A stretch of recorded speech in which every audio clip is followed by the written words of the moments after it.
हाय सांग मैंने आज मुझे गोटे टी टाइम स्नैक्स वीडियो नहीं आसी आपण मैंने थंबनेल देखि जानि सारिथिबे मु कौन बनैबी ताहले आसंतु बनैबा। चूड़ा भजा बनैया पे मु एठी चूड़ा गोटे बाउल नैची देखंतु मु एठी बादाम गोटे कप नैची दुईटी बड़ साइज पियाज को मुझे काटी नहीं पतला पतला कर काटी ने मुझे किसी भूषण पत्र 3टी सुखला लंका नहीं एबे आमे गोटे कड़ा बसाई चूड़ा को भल भाव भाजी नबा।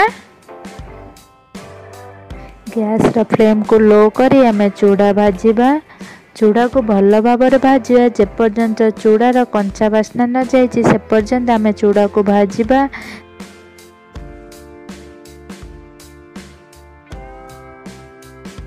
को देखिबे जत्ते बड़ा चूड़ा हाथ रे भांगी जीव सेते बळे जानिबे चूड़ाटी भल भाव भाजी हो जाइछि। देखंतु एबे चूड़ा मोर भल भाव भाजी हो जाइछि ताको गोटे प्लेट को काढी नबा।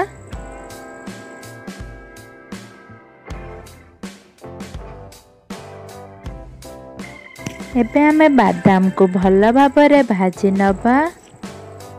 बादाम को मध्य लो फ्लेम रे भल भाव भाजी हुए जेमिति कंचा बास्ना बादाम रु जीव से पर्यंत भल भाव बादाम को भाजी नेबे। देखंतु बादाम भल भाव भाजी हो जाइछि ताकू बे काढी नबा।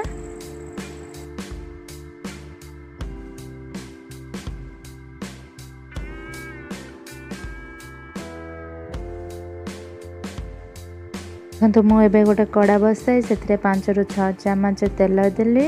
तेल को गरम करने हाई फ्लेम रे किसी समय छाड़ीदबा।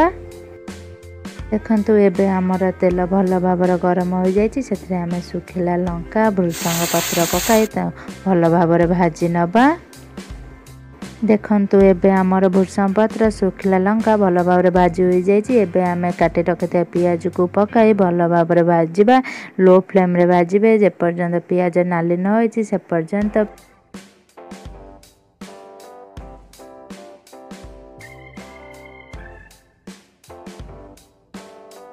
तो एबे हमर पियाज भल भाव भाजी हो जाइछि।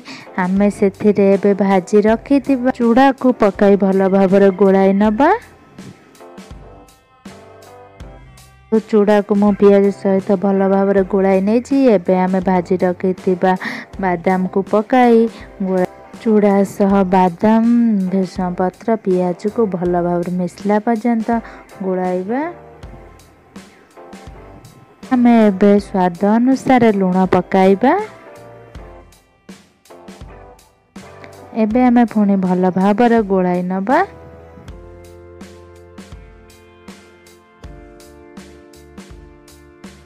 देखंतु एठी हमर चूड़ा भल भाव गोळाई जाइछि। एबे हमर चूड़ा भाजा रेडी। एबे चलंतु चाह सहित चूड़ा भजा को गादल गादल करे नबा।